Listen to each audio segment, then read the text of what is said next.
everything that is present on this universe, right? The stars, the moons, the galaxies, the animals, the plants, and especially the beings with consciousness, us human beings, we all move towards death. But the former of them move towards death with acquiescence. The natural state of things is the state of nothingness. And one might ask, like, how does the universe even die? Like, why would it? Why does nothingness or somethingness matter to the universe? And I'm sure that all are familiar with the term entropy, especially in the field of thermodynamics. And if not, let me explain it to you.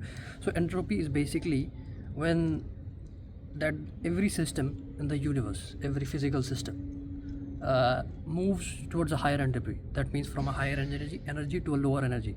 That nothing in the universe wants to be in a constitute of energy where it has to do something. Everything wants to return to nothing. The universe itself. Hence that the stars die, the galaxies will die, everything. Even the universe itself will die at some point. And this is inevitable for everything. However, this natural state of death and nothingness is very conflicting for us beings with conscience, which like we defy this state by some defense mechanism, whether it be isolation. Isolation is basically pushing the painful existential thoughts into the background of our mind and avoid discussing topics like death and our existence and nothingness to promote a superficial normalcy. And the other form of defense mechanism is distraction, to prevent the mind from like settling long enough to confront the tragic condition of human existence.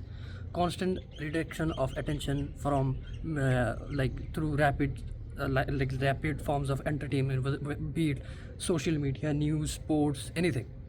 We all use this to distract ourselves from the nothingness that we actually are. And the other is anchoring. We do this by creating an illusion of purpose and meaning and subduing the existential angst. Religion is one of the most prominent in this one, in the form of anchoring, as it stems out as a coping mechanism against the nothingness that we actually are, have been before death, and will be after death. So, the natural state of everything is death, even for humans.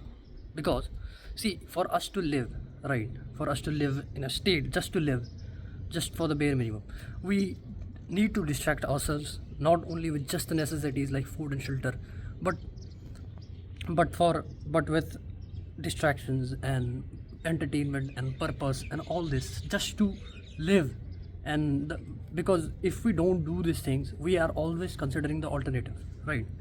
But the natural state for us is misery and suffering, because that is how nature creates everything. It creates everything for nothingness. However, the only issue is that us as human beings, we became conscious.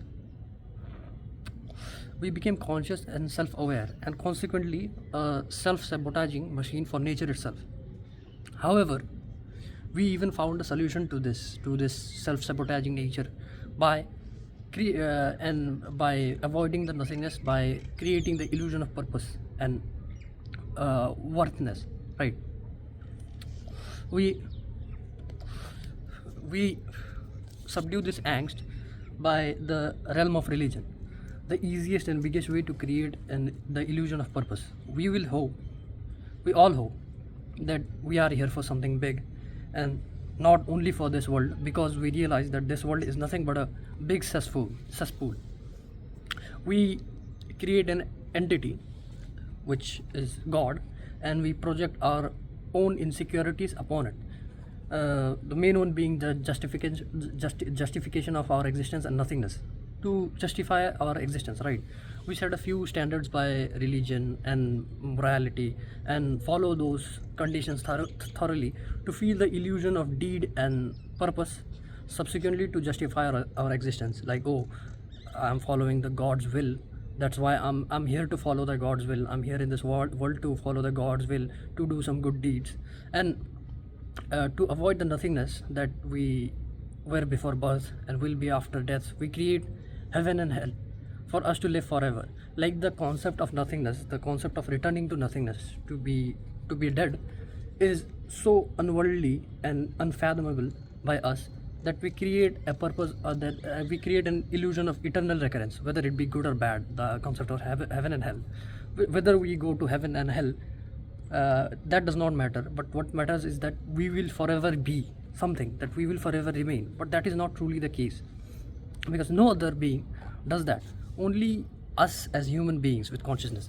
The consciousness and its ego works in a way where it realizes it's gonna die, right? And this will that we are not in control of, right? This will does not want to die, and it does not want to like let you make like kill it, right? And and to prevent this, it will never let you kill this ego either. Only a handful of people have been known to achieve this ego death, nirvana as they call it in Buddhism. For us to live for us to live happily with power, we require motivation and external pursuits, which inherently answers that happiness is not natural. Because think about it, when we do nothing, the natural state that we are, we're never content with ourselves. Like people might say, oh, I'm content with myself, but they are not. They are content with the surroundings that they are. They are content with their jobs, their partners, their society, their friends, and everything. But they are never content with themselves, because if one is content with themselves, well, they would not require anything else except the necessities that we require to live, just food and shelter and stuff. And see, this illusion of contentness is just a byproduct of our illusion of meaning and purpose. So the natural state of survival is not happiness, but misery and suffering. So this natural state of happiness that we create by purpose eventually attenuates to our will to death, and it always ends up in death. And one where some of us naturally go to a will to live and just barely live our days, realizing that the horror and the cosmological horror and suffering that we are in, and we await our death. And sometimes we take the responsibility of our death, that is inevitable, into our own hands. Hence, as we realize that nothingness, as we realize the nothingness that we actually are, the I'm sure you've heard of Nietzsche's will to power, the Nietzschean will to power, right? That we are supposed to have in an optimistic term, fades with ridicule into a Schopenhauerian will to live, the state of just being alive, the state of survival, and eventually to a mainlander's will to death. So everything in the nature, in the universe, will and is supposed to return to the state of nothingness.